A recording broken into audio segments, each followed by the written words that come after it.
wa Kigoma.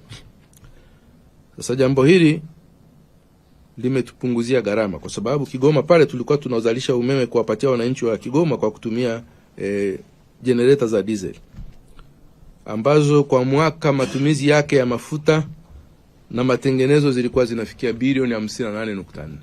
Kwa kiwango hicho cha fedha tumefanikiwa kukiokoa kwa kuweza kuunga ule mkoa katika mfumo wa gridi ya taifa.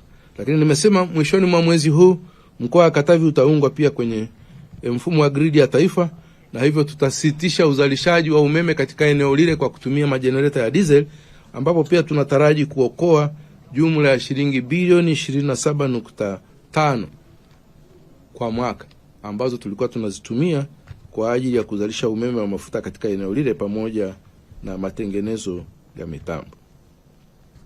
Mkoa wa Rukwa, matumizi ya mafuta yapo kwa kiasi kidogo, kwa sababu sehemu kubwa ya umeme tunaotumia kuulisha mkoa wa Rukwa tunaununua kutoka katika nchi ya Zambia.